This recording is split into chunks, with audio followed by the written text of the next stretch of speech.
Lord, thank you for this time na makatuloy po kami sa aming pong study of the fundamentals of the faith.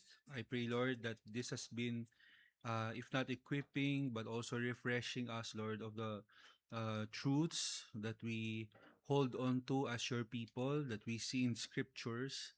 Help us, Lord, na tuloy-tuloy po that we would desire and that we would continue to um, long for the pure milk of your word, Lord, that we would understand who you are and even your plan of salvation for us and the reality of salvation in our lives be reflected for the glory of your name, Lord. Guide us, Lord. This is our prayer in Jesus' name.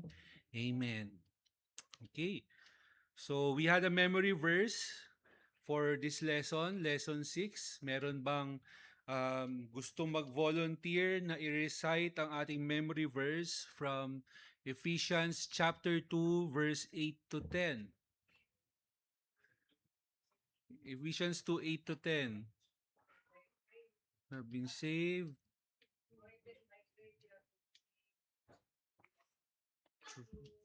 through faith, and that not of yourselves. It is... Ay, si Kin daw, si Kin. Tinuro, tanungin mo sino nagturo sa'yo. Tanungin mo.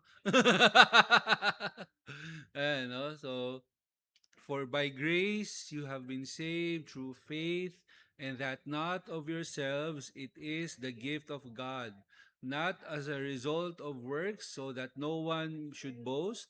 For we are his workmanship, created in Christ Jesus for good works, which God prepared beforehand that we should walk in them. So in this lesson, we've been going through the doctrine of salvation, no? Paano ba nangyayari, paano ginawa ni Lord ang salvation, and dinaanan muna natin yung the sovereignty of God in salvation, no? Kanina nabanggit din natin sa preaching itong Romans chapter 8 verse 29 to 30, yung progression ng pinakita ni God kung paano yung salvation. And we saw how God executed, no, yung how God culminated the plan of salvation through the Lord Jesus Christ. So ngayon titingnan natin ano ba yung process of conversion, di ba? Paano ba tayo dumarating sa point na na-convert tayo o na-save tayo? And we are shown here the illustration dito sa start ng ano natin, yung sa Numbers 21 verse 5 to 9. At ito yung account na the Israelites were complaining against God and the Lord sent deadly snakes. Naalala nyo ba to? Naalala nyo itong yung account na to? And the snakes, no, were biting the people, poisoning them, causing them to die. Anong pinagawa ni Lord kay Moses para sila ay bronze bronze serpent, no, on a pole, na pag tumingin sila doon, ano mangyayari? They will be healed. And this points us to the conversion, no, na ginagawa ni Lord sa atin. But instead of a bronze snake on a pole, ano ang meron tayo? We have the the cross, no, of the Lord Jesus Christ. In a sense, lahat tayo, para tayo yung mga nakagat ng ahas, because we're all under the curse of sin. And because we're all under the curse of sin, lahat tayo destined for destruction. No? Kagaya kung paglalason ka sa snake ay mamamatay ka, ang kalagayan natin spiritually, even physically, we are headed to death. But God gave us a way for salvation, and we are to look towards the cross of the Lord Jesus Christ. And the very first step, or say, let's say step, or the very first thing that must happen to us if we are to be converted is, first, we must be convicted of our sin. Ano ba yung sabihin ng conviction? Strong belief. Maniwala ka, maintindihan mo, you believe something to be true. At ano yung saan tayo dapat ma-convict? Convict of sin. So meaning, maintindihan natin, we have a strong belief that we are all sinners. Meron ba tayong ganon, no? When we came to Christ, nagkaroon ba tayo ng understanding that we are all sinners? Let's look at Romans chapter 3, verse 20.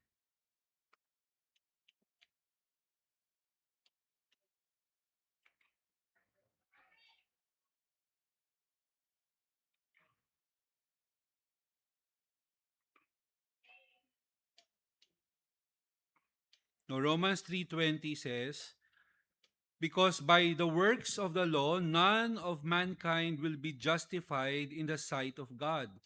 For through the law comes the knowledge of sin. So paano pinapaalam sa atin ni Lord na makasalanan tayo? Through the law. No? So the Lord gave us the law which is recorded in Scripture. At ang point nito is not so that mas-save tayo by our own attempt to obey the law. No, because the point of the law is for us to understand, hindi ko kaya. I cannot obey the law on my own. I need someone to obey that for me. And first, if we are to become saved, kailangan maintindihan natin yun. Yung fact that I cannot obey the law on my own. Kasi until you realize that, you will not come to Christ. No? So, we must understand, we must be convicted that we are sinners, that we are violators of the law of God, so that we might have conviction of sin. Tapos, when the people realized, ito diba sa Acts chapter 2 ito yung account ng preaching ni Peter in the book of Acts, one of the first sermons ni Peter. The people were convicted of their sins. Tignan natin, Acts chapter 2, verse 36 to 37. Sabi niya dito, um, therefore, let all the house of Israel know for certain that God has made him both Lord and Christ, this Jesus whom you crucified. No, kausap niya yung mga Israelita at yung mga tao doon who put the Lord Jesus Christ para ma-crucify siya. Now, how did they respond to this in Acts chapter 2, verse 37? When they heard this, yung preaching ni Peter, they were pierced to the heart and said to Peter, the rest of the apostles, brothers, what are we to do? No, so ito yung response ng mga tao who have understood their sinfulness.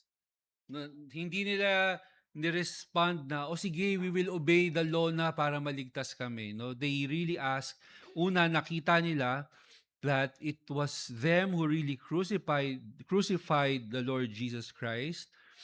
And they saw that they cannot save themselves. And so they asked the disciples, no, what are we to do? Ano ang gagawin namin? And so from this, makita natin that the conviction of sin, kasi pwede tayong mag-stop dun eh, na ay sinner ako, ay masama akong tao, and then yun lang. But the conviction of sin compels us to respond. Compels us to respond na paano ako then maliligtas? No? How am I going to be saved? How am I going to escape this judgment? And yun ang makikita natin sa next step. No? After being convicted of sin, kailangan magkaroon ng repentance. So ano ibig sabihin ng repentance? Repentance, ask forgiveness, turning away. No? Turning away from sin. Meron dito sa ilalim, no? Turning away from sin, turning toward God.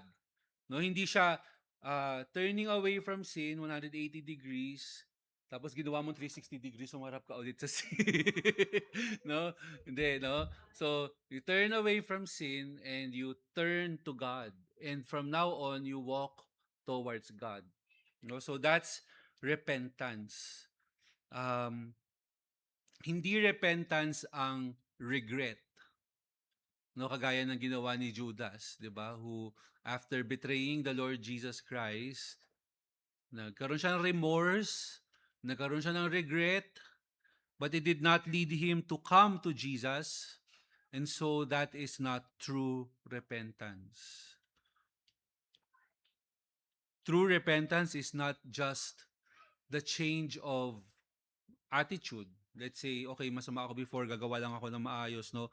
Hindi, repentance is a turning away from sin that starts from the heart. So, tinan natin, Luke chapter 18, verse 13, this is the account of the tax gatherer.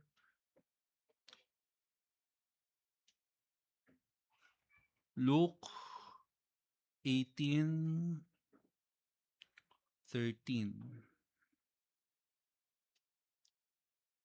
Sabi dito, but the tax collector, standing some distance away, was even unwilling to raise his eyes toward heaven, but was beating his chest, saying, God be merciful to me, the sinner.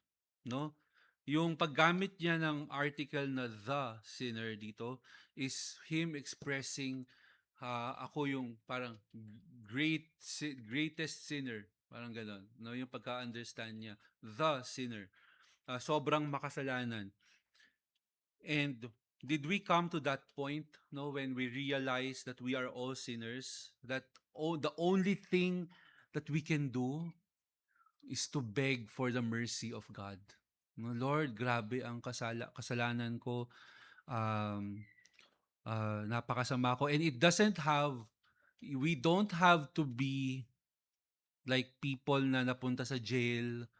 You don't have to be people na may mga ginawang crime or mga tao na, was influenced by drugs. Every one of us, kahit pa good boy tayo lumaki, kahit pa naging, kunyari, honor student tayo, hindi tayo sakit ng ulo ng parents natin, no, lahat tayo need to cry this out, no, that we are sinners and Lord, have mercy on us. So, yan yung part ng ating conversion. There are two kinds of sorrows. Pinakita dito sa 2 Corinthians chapter 7. 2 Corinthians chapter 7, verse 9 to 10. Sabi dito, I now rejoice, not that you were made sorrowful, but that you were made sorrowful to the point of repentance. For you were made sorrowful according to the will of God, so that you might not suffer loss in anything through us. For the sorrow that is according to the will of God produces a repentance without regret, leading to salvation. But the sorrow of the world produces death. Ano yung dalawang klase ng sorrow dito? Yeah. No, sorrow that leads to repentance, sorrow that leads to regret. Anong difference?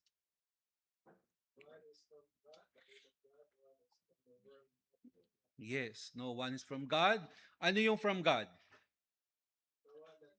Leads to repentance. From the world is sorrow that leads to regret. Ano itsura nun sa to death, to death? Ano itsura nun sa real life? Ang sorrow that leads to death, ang sorrow that leads to God. Si si Judas. Yes, no?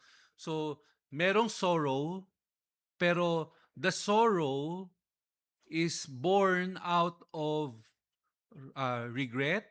It's born out of, for example, may consequence yung sin mo and you are nagsusorrow ka because grabe yung consequence ng sin mo, but it did not lead you to turn away from that sin. It did not lead you to really repent, no? And so, what does the Lord call us to do? Ano ang gusto ni Lord? Yes,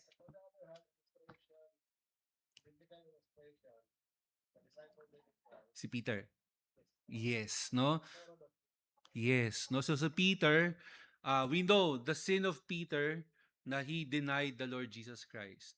Not once, not twice, but thrice, 3 times. And when the Lord Jesus Christ came to him nung na-resurrect na siya, no, the Lord Jesus Christ restored him. And he went to Christ. No, lumapit pa siya kay Christ. And the Lord Jesus Christ restored him, in fact, asking him also 3 times, Peter, do you love me? Peter, do you love me? Peter, do you love me? As if in those each of that time, parang kapantay nung 3 beses niyang dininay si Jesus, 3 beses din niyang tinanong si Peter ng, do you love me?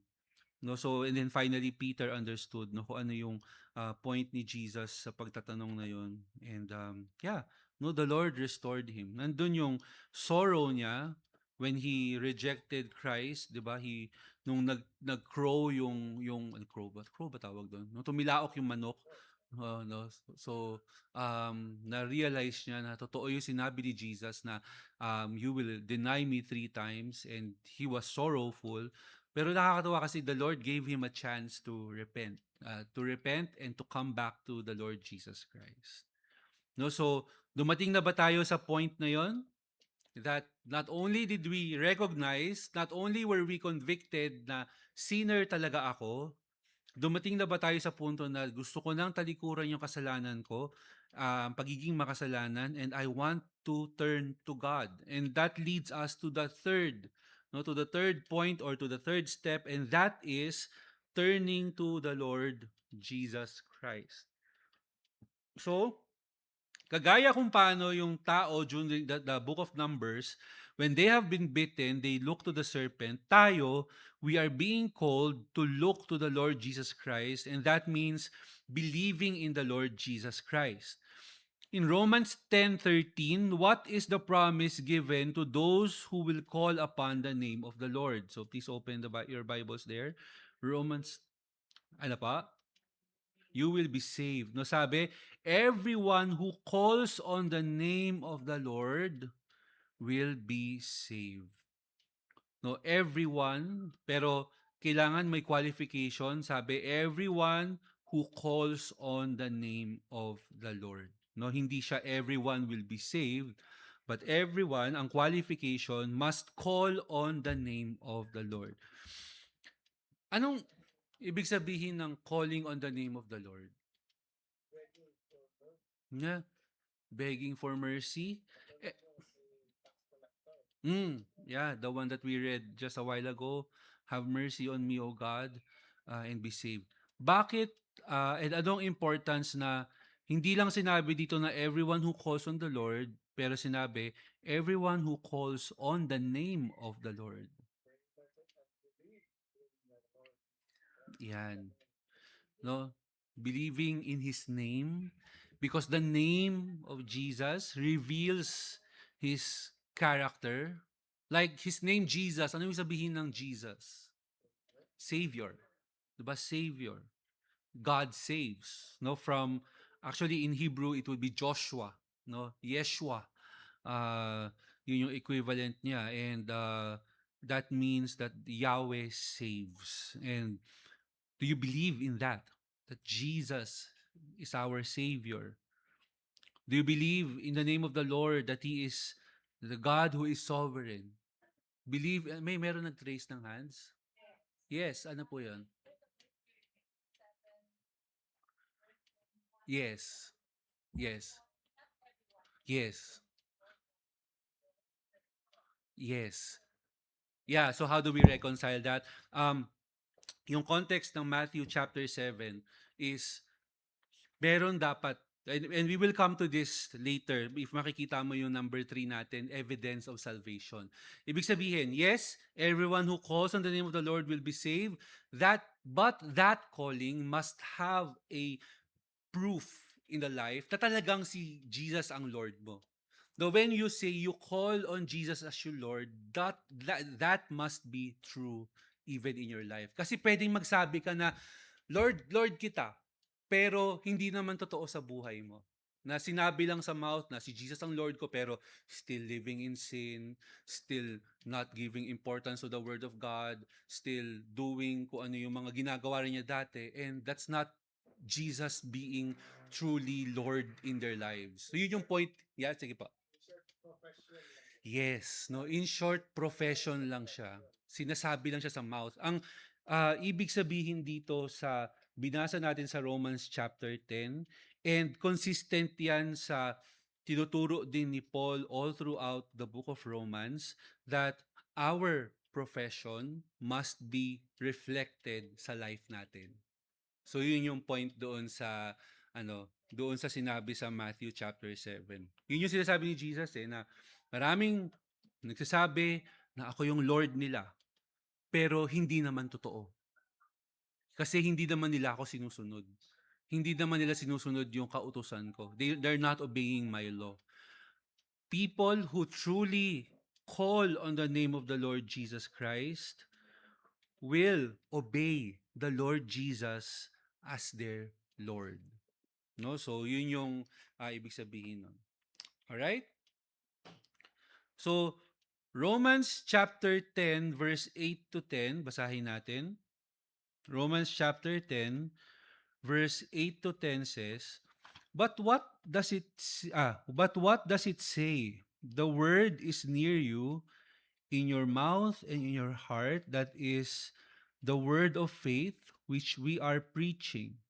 That if you confess with your mouth Jesus as Lord and believe in your heart that God raised him from the dead, you will be saved. What must you confess according to verse 9?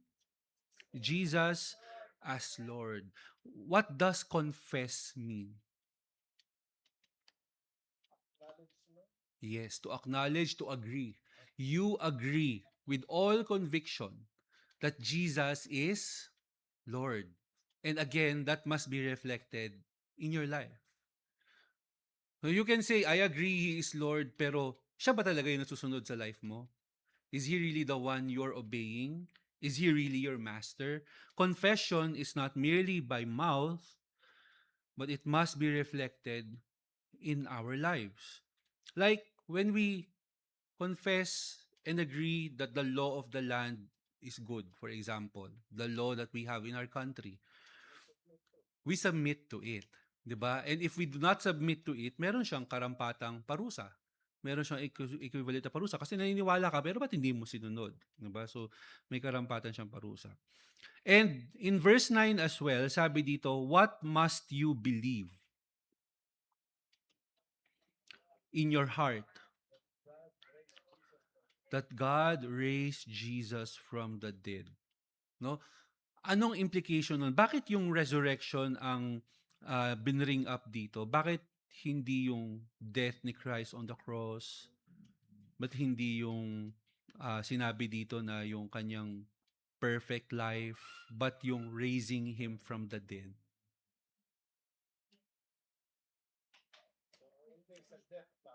Ha?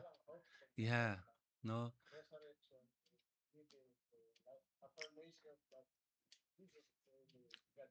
Yes. No? Because the resurrection of Christ proves both. It proves his perfect life. Resurrection proves that he died, because there would be no resurrection. Hindi mo kailangan ma-resurrect kung hindi ka namatay. So it actually covers all of it. No, when Paul said, believe that Jesus was raised from the dead, kasama yun both his perfection, because if Jesus was not perfect in even one point of the law, then there is no resurrection for him, because there would be no other means of salvation, because he is the only means of salvation. But because he is perfect and acceptable to the Father as the offering, his resurrection is the proof that he is the Messiah, that he is the Lord, and that he is our Savior. And so we must confess that in our hearts. Truly believe that Jesus was risen from the dead. Because that is our hope. So, tanong ko sa inyo, do you believe in that? Do you believe that Jesus is your only Lord? That Jesus is your Savior? And that Jesus is the only way? No? Do you believe that He was resurrected from the dead? And this requires faith. Ano yung sabihin ng faith? Hmm. Yes, no? Hebrews chapter 11. Yung conviction of the things not seen. Or dito sa box natin, faith means trusting, clinging to, embracing Jesus Christ, who is the object of our faith. No, believing in Him. Tayo naman, we haven't seen Christ. Diba? Wala pa sa atin ang nakakita kay Christ face to face. Pero why do we believe? Why do we have faith?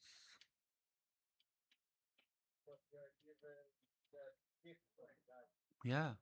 No, it is from God, gift of God. And when the Lord gives us that gift, He makes us realize na, yes, we were not there when Jesus was resurrected. In fact, we did not even see the life of Christ. But that's why there are witnesses to the life of Christ, and there are witnesses to the resurrection of Christ. In fact, there were 500 people who witnessed Jesus Christ ascend into heaven. And from, di ba dapat nga two witnesses lang na the verifiable, okay na eh. Pero these are 500 witnesses who have seen the resurrection of the resurrected Christ. And sila yung ginamit ni Christ to spread. Yes, but ah, yes, no? At 'di ba, if you were sinusubaybayan ninyo yung ating impeachment trial, yung cross-examination doon sa mga NBI agent, ang tanong lagi ng defense lawyers, do you have personal knowledge of the event? Do you have personal knowledge? At ang sagot ng mga NBI, no. Well, I don't have personal knowledge. I don't have personal knowledge. But these witnesses, the 500 witnesses who saw Jesus Christ, the apostles, they have personal knowledge of Jesus Christ. And they are credible witnesses to show us, to point us that Jesus truly resurrected. And that's why recorded siya sa scripture that Jesus was indeed resurrected. So, believe in your heart that Jesus was raised from the dead. And one of the accounts of scriptures, paano makikita natin that Jesus was risen from the dead, was the account of the Apostle Paul, who was on the road to Damascus, on the road to Damascus, and the Lord Jesus Christ met him there. No, so okay. Now, after being convicted of sin, after repenting from our sins, after turning to Christ, we become slaves to righteousness. No, etong slave, syempre kung isipin nyo, parang ang bigat naman ng term na to, alipin ako, parang gano'n, no? Pero actually, this is a very, very liberating truth, no? To, um, to put a pun on it, no? Kahit na we are being slaves, but actually, we are being freed by Christ. No, so, sabi sa Romans 8:1-2, Romans 8, one of our favorite chapters in all of Scripture. Yeah, no, there is therefore now no condemnation to those who are in Christ Jesus.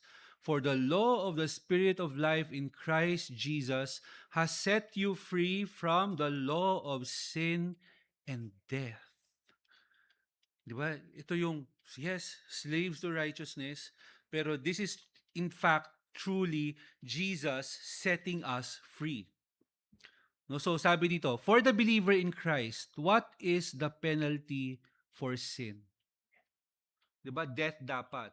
Pero because we are now believers, according to verse 1, ano sabi? There is therefore now no condemnation. no? For believers, no more condemnation. Gagawin ni Satan, no? Ibibring up niya yung past mo. Oh, deserve bang maligtas nito? Ganito siya dati, ganito siya. Tapos ngayon, tinan mo, nagkakasala pa rin siya.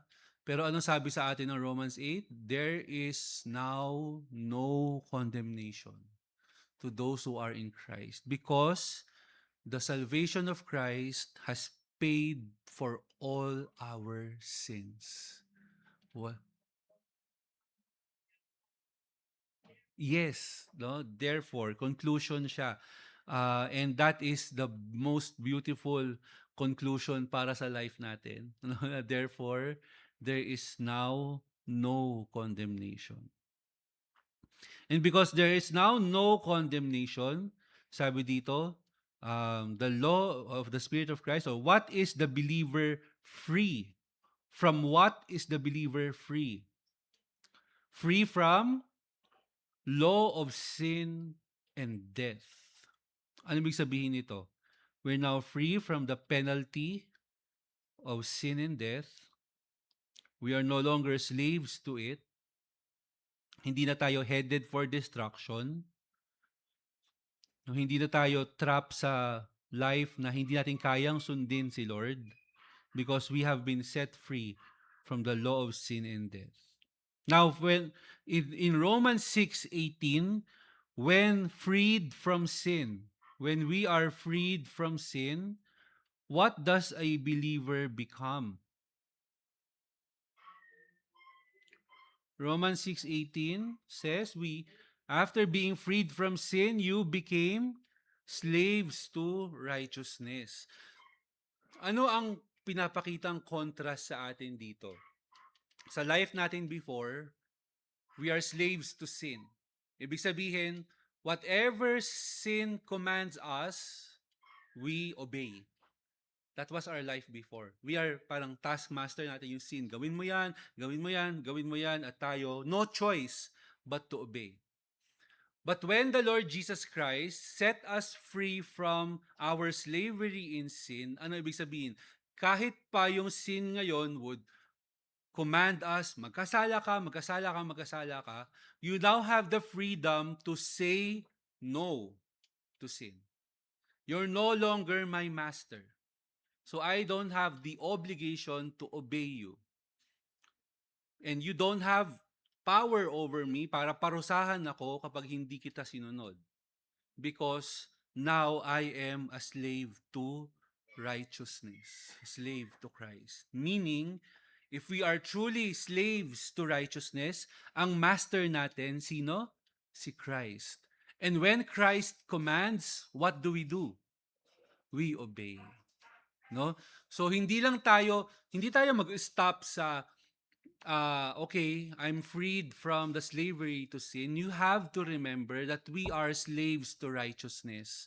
And therefore, ibig sabihin, hindi lang tayo mag-stay away from sin, but we also pursue righteousness.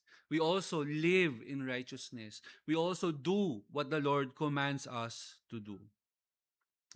And what is the benefit of being slave to righteousness? So verse 22. Sabi dito, but now, having been freed from sin and enslaved to God, you derive your benefit, resulting in sanctification and the outcome, eternal life. Anong benefit? Sanctification and eternal life.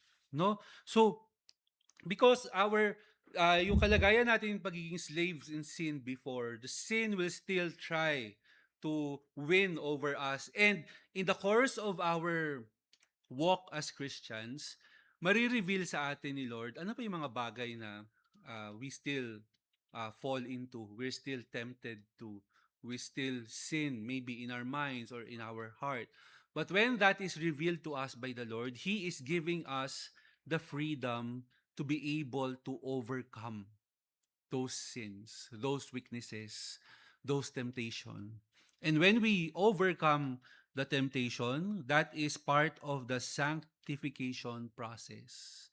na ginagawa sa atin ni Lord. No, ano yung sanctification? Yan. The process of becoming conformed to the image of Jesus Christ. Ibig sabihin yung life natin, unti-unti, nagiging kagaya ni Jesus Christ. No? So, darating tayo sa point na yon. No? At the start, syempre, there are times it can be discouraging. There are times or maybe a lot of times it's difficult. No, but our confidence is kagaya nga sa preaching natin kanina that the Lord is doing the process of sanctification for us. Sige, uh, tuloy natin, tapusin na natin tong lesson na to. We still have some minutes. I think we can go through this faster para matapos natin. Okay, so ito yung sinasabi natin, no? Once you become a believer, first, by the conviction of sin, repentance from sin, turning to Christ, and becoming slaves to righteousness, this salvation, dapat meron siyang evidence. May change. There must be a change, naturally. Kasi makikita mo yun eh. Hindi na sin ang master mo, si Jesus na ang master mo. Totally different ang life, 'di ba? Totally different uh, ang even the direction of your walk or the fruit of your life. So dito, there are three important evidences of a true believer. Ano yung tatlong evidence na yon? Faith that works, love that labors, hope that endures. Ito yung mga proof na talagang when we say, Lord, Lord, na talagang totoong Lord natin si God. No, first, we have faith that works. Ano yung nagpapakita ng genuine faith natin? James chapter 2 verse 18. Think alam nyo to. Faith without works is dead. No, sabi ni James dito, but someone may well say, you have faith and I have works. Show me your faith without the works and I will show you my faith by my works. Ano ang proof na may faith tayo dahil may certificate of baptism tayo? Saved na ako, yun ba yung proof? No. No, works. Works, again, to be clear, works does not save us. But righteous works is a proof. Patunay natin that we are truly saved. Okay, 1 Peter chapter 1 verse 6 to 7. Sabi dito, in this you greatly rejoice even though now for a little while, if necessary, you have been distressed by various trials, so that the proof of your faith, being more precious than gold, which perishes, though tested by fire, may be found to result in the praise, glory, honor, and revelation of Jesus Christ. Para saan yung mga trials na dinadaanan natin? Yung mga fire na dinadaanan natin? What do they do for us? They prove our faith. Going through trials, para siyang yung gold na sinasala mo, you're purifying by going through, passing it through fire, at lalabas yung purity niya. Ganun yung mga trials natin sa life. Paano pinoprove ng trials ang faith natin? Kung paano tayo mag-respond. But how do we respond in trials, in sickness, in opposition, in affliction? How do we respond?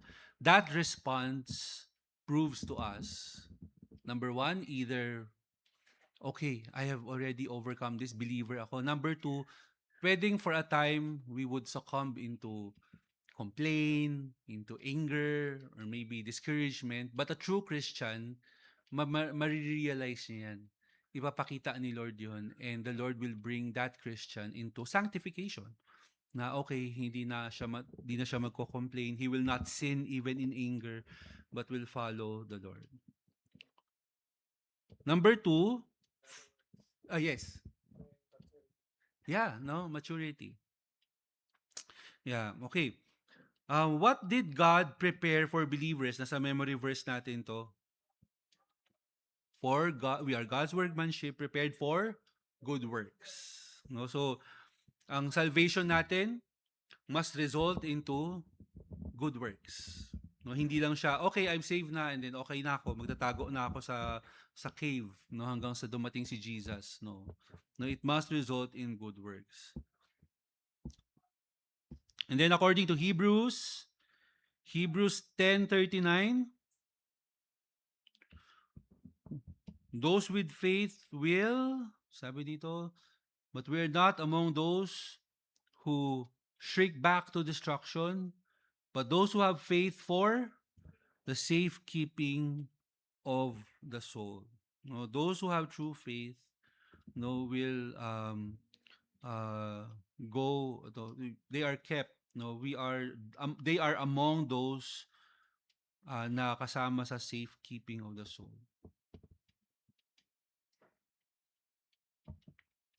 Paano ginagawa yung safekeeping of the soul?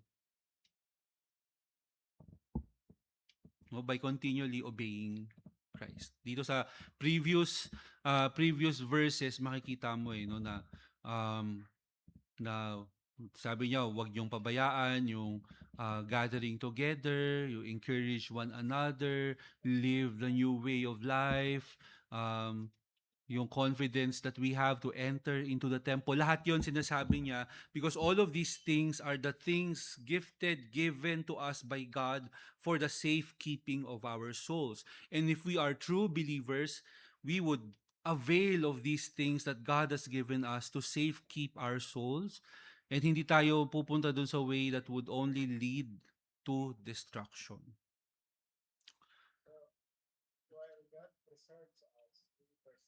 Yes. So there is perseverance called for us as a result of our faith, given also by God. So even our perseverance comes from God, and we are to respond in obedience to that perseverance na binibigay ni Lord. All right.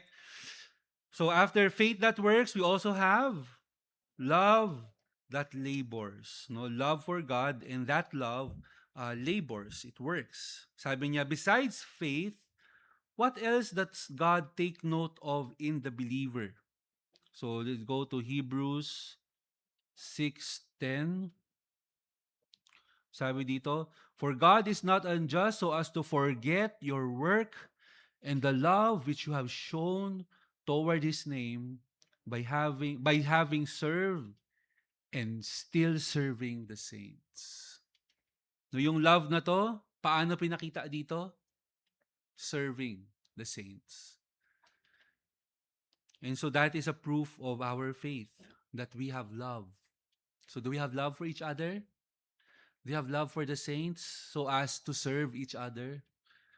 No, kaya natin pina-practice lahat ang ito sa church, no? It is for us to see na meron talaga akong love for the saints kahit pa sumasakit yung ulo ko sa kanila, love ko pa rin sila. Joke lang. No, kahit pa so kahit matigas ang ulo. Joke lang.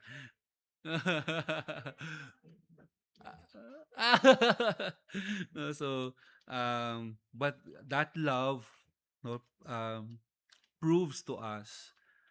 Kasi alam nyo, yung evidence ng salvation, iisipin mo, kailangan ba ni God yun? Kailangan ba ni God ng evidence na save? Anong evidence mo save ka? Kailangan ba ni God yun? Hindi niya alam. Alam na niya eh. Alam niya kung sino yung saved eh. So para kanino yung evidence of salvation? For the saints. For us. Yung evidence, yung fruit na yon is for us na malaman mo, totoo ba akong believer o hindi. And by the fruit na ipinapakita sa'yo ni Lord sa life mo, yun yung comfort sa'yo ni Lord na you are truly saved and you are mine. At kapag wala ka nung evidence na to sa life mo, then it's also God's grace for you to reflect, hala, baka hindi pa talaga ako saved. Then I must come to Christ. I must believe lest I be destroyed. No? So, this is the grace of God. Yeah, tagline dapat natin 'yun sa prison ministry 'no, "Anak ni Lord, hindi kay drug lord." 'No, so hala, na-record pala 'yan, recorded 'tong class natin by the way. So no, so okey, what is the source of love in the life of a believer? Sabi sa Romans 5:5.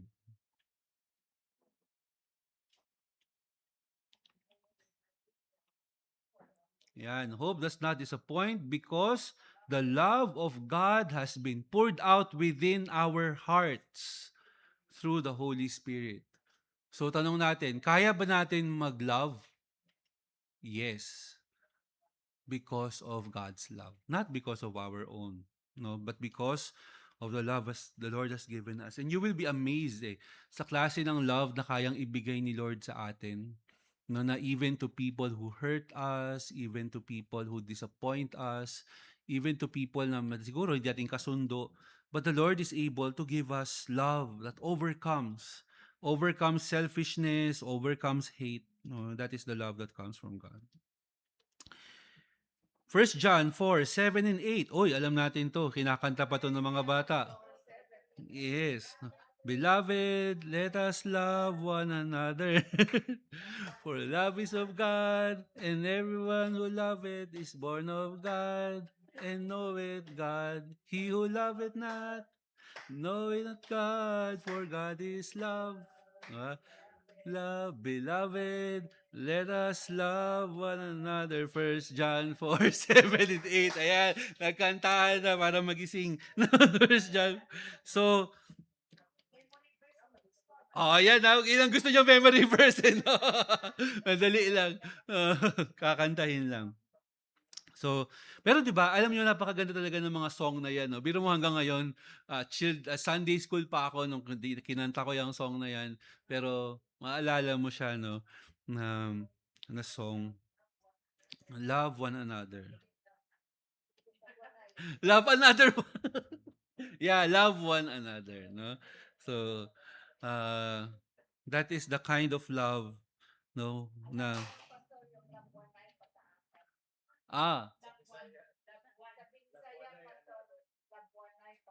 oh, okay.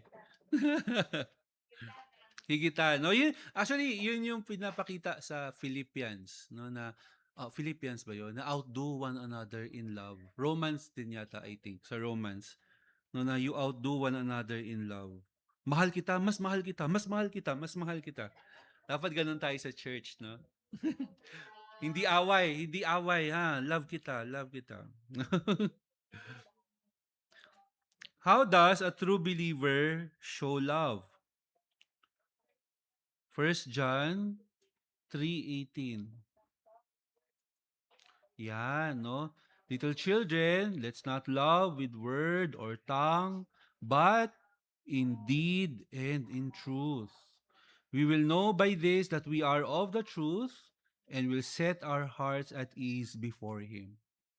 No, para kanino tayo kaya tayo nagla-love? Of course, para kay God. Pero sinasabi dito sa 1 John, it's also for us.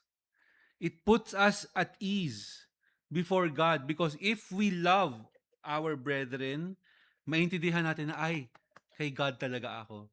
Kasi kahit na inoffend niya ako, love ko pa rin siya. Kahit na nasaktan ako, nagla-love pa rin ako. No, so that is a gift from God. Okay, so we have faith that works, love that labors, and finally, hope that endures. No? So, sabi sa Matthew 10:22, no? And I think familiar din tayo sa verse na to. Matthew 10:22. Sabi, and you will be hated by all because of my name, but it is the one who has endured to the end who will be saved. We have to endure until the end. May mga tao, magpapakita ng faith sa simula or at least appearance of faith, pero towards the last part of their lives or maybe latter half or early half of their life, hindi pala sila totoong saved. They will not endure to the end. 'Di ba? Like for example, di naman sinabi kong hindi na save si Demas, no, pero si Paul nung sinabi niya, Demas has deserted me in love of this world, no. So magkakaroon ka ng pwede mong isipin na siguro hindi ligtas si Demas kasi hindi siya nag-endure to the end. Possible lang, no, possible. Okay. What gives our motivation to endure? First Timothy 4:10.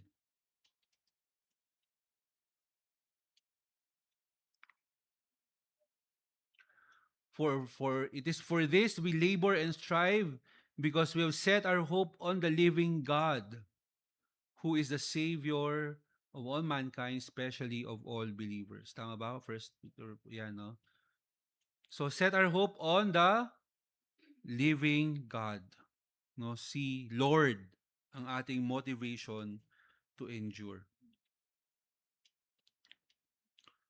Anong klaseng hope meron ng Christians according to Galatians 5:5, First Thessalonians 5:8, Titus 3:7? Galatians 5:5 says, hope of righteousness. We're waiting for the hope of righteousness. First Thessalonians 5:8, hope of salvation. And then Titus 3:7, hope of eternal life. No? So tatlo, hope of righteousness, hope of salvation, and hope of eternal life. Ito yung mga hope na meron tayo na gagawin ni Lord talaga sa atin in the future and even doing it to us now. And therefore, we can continue to move forward. We can continue to be confident that we are truly children of God because of the hope, no, that we have in the Lord. Letter D, the three that abide. No, the three that abide. Sa Colossians 1:4, Colossians 1:4-5. Three things did Paul notice about the Colossians. No, so verse 4 to verse 5. Basahin natin. Since we have heard of your faith in Christ Jesus and the love which you have for all the saints, because of the hope reserved for you in heaven, in which you previously heard in the word of truth, the gospel. Ano yung tatlong bagay? The faith in Christ, love for all the saints, hope reserved for you in heaven. No, so yun yung three things. Do we have those three? No, do we have those three? Yes, faith in Christ, love for all the saints, hope reserved for you in heaven. Ito yung three things that prove to us that is an evidence of our Christian walk. No, ito yung hinahanap natin pag nag-i-interview for membership. At least to kami sa Higher Rock, no? When we are interviewing for membership, ito yun. Meron na ba talagang faith? Ito bang faith na to, meron bang fruit? Meron bang evidence ng love? May evidence ba ng hope, no, in Christ? So prepare nyo yan kasi magkakaroon tayo ng interview, no, in our membership process. No, interviewin ko kayong lahat. Isa-isa, no? So of course, ino-observe ko naman na sa life ninyo as we fellowship together, no, yung mga fruit ng inyo, no. Pero we will have one-on-one interview before the membership, formal membership natin. Okay.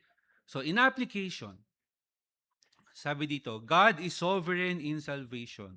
The believer is not called to salvation because of his or her own worthiness, but because of the purpose and grace of God. Now, you see that in Ephesians 1:3-14.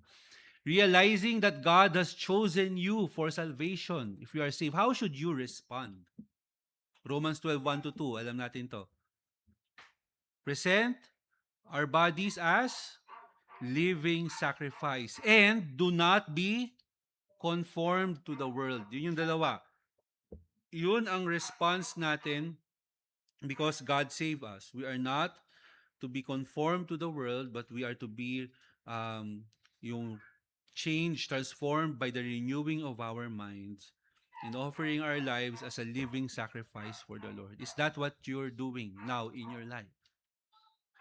Are you now turning away from the world and walking after God as a living sacrifice? Ano ang wrong response? Ito sa Romans 6:1. Ganda nito. What is the wrong response? What shall we say then? Are we to continue in sin so that grace may increase? No, this is the wrong response to grace. Ay, save naman na tayo. May grace naman. So pwede ako mag-sin na mag-sin, papatawarin naman ako ni Lord. No, that's the wrong response.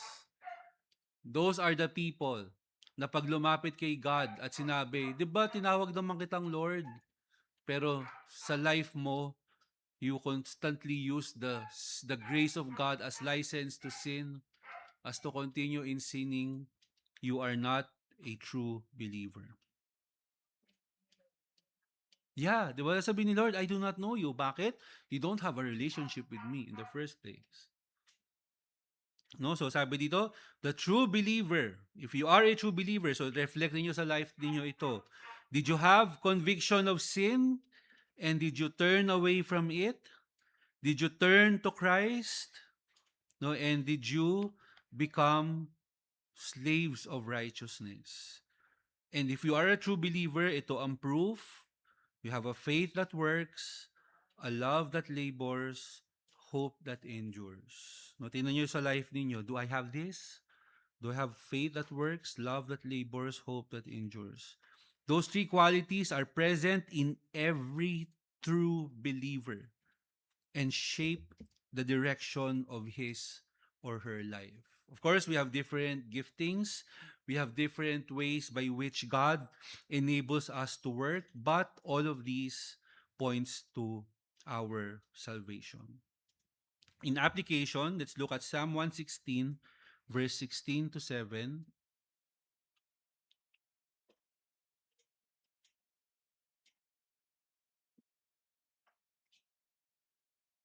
Verse 16 to 7, and says, O Lord, I surely am your slave. I am your slave, the son of your female slave. You have unfastened my restraints. I will offer you a sacrifice of thanksgiving and call upon the name of the Lord. Ang ganda ng picture na pinakita, no? Na you have unfastened my restraints, meaning the Lord has set us free from whatever used to slave us.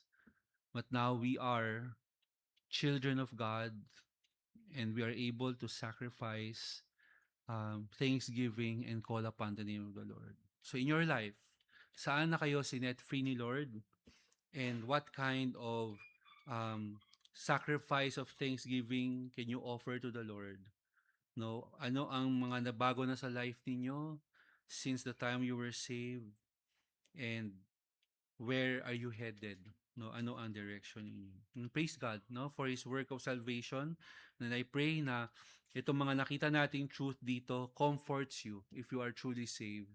Kung hindi ka pa saved, na-realize mo dito, this is the privilege and chance given to you by the Lord Jesus Christ so that you may come to Him and receive salvation. All right, let's pray. Lord, thank you for showing us your work of salvation and showing us how it is at work in our lives and showed us, Lord, even the proof of our salvation, these evidences, Lord, is working for us. Because, Lord, kayo, you don't need proof, you don't need evidence, you know everything, you have perfect knowledge. But showing us the evidence of our salvation is for us, Lord, to be comforted knowing that you have truly saved us. Help us, Lord, to rightly and honestly reflect in our lives to see, Lord, if we are truly children of God, because it is dangerous, Lord, for us to profess that you are our Lord pero hindi pala totoo sa buhay namin. I pray that it would be true in our lives and that we would worship you truly, obey you fully, and love you completely, Lord. Thank you for this time. To you be all the glory and praise, Lord. This is our prayer in Jesus' name. Amen. All right. Praise the Lord.